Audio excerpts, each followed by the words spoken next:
6 août. Une sagesse pour aujourd'hui. Elle prépare en été. Elle prépare en été sa nourriture. Elle amasse pendant la moisson de quoi manger. Proverbe 6, verset 8. Notre verset du jour est lié aux 2 versets qui précèdent et aux 3 qui suivent.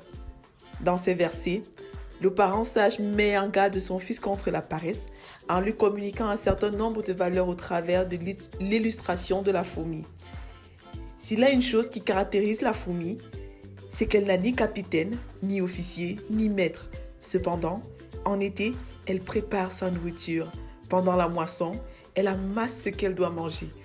Cela veut dire qu'elle n'a pas besoin de quelqu'un pour lui dicter quoi faire en temps opportun. Ce qui montre qu'elle est autodisciplinée, avisée et travailleuse. Des valeurs indispensables pour être un bon responsable. 3 valeurs clés à communiquer à nos jeunes enfants. La pensée future, la discipline personnelle, le travail utile et assidu.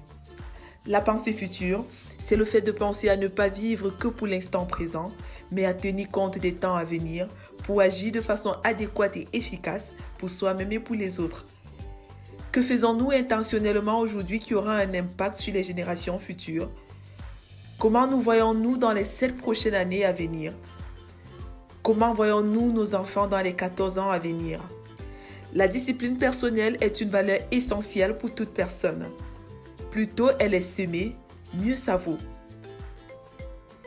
Le but ici est d'arriver à terme à l'implantation d'une sorte de gouvernement intérieur dans la vie de l'enfant, de façon à ce que progressivement, on ne soit pas toujours derrière lui pour lui dicter comment se conduire ou ne pas se conduire, quoi faire ou ne pas faire pour son bien-être personnel et pour celui des autres. Comment nous disciplinons-nous nous-mêmes? Le travail utile et assidu, c'est tout ce que l'enfant est amené à faire de façon pratique en vue de son bien-être et de celui des autres en temps opportun. Sans une pensée future claire et une véritable discipline personnelle, il serait impossible pour nos jeunes d'intégrer et de développer de façon durable la valeur du travail utile. Que faisons-nous qui soit utile et assidu pour nous-mêmes et pour les autres? Jésus dit: « Car le Fils de l'homme est venu non pour être servi, mais pour servir et donner sa vie en rançon pour beaucoup. » Marc 10, verset 45. Jésus dit cela à ses disciples pour leur faire comprendre que le véritable privilège d'un individu se trouve non pas dans le fait d'avoir une position supérieure ou des possessions, mais dans sa disposition à servir et à se donner pour les autres, quoi qu'il advienne. Vérité. Le véritable privilège d'un homme se trouve dans la mentalité de service et de désintéressement. Application. Inculquer la notion du service par l'exemple. Travailler non seulement pour moi-même, mais aussi pour les autres. Exemple à suivre. Nous travaillons et nous luttons parce que nous avons mis notre espérance dans le Dieu vivant, qui est le sauveur de tous les hommes, surtout des croyants. En Timothée 4, verset 10. Prions ensemble.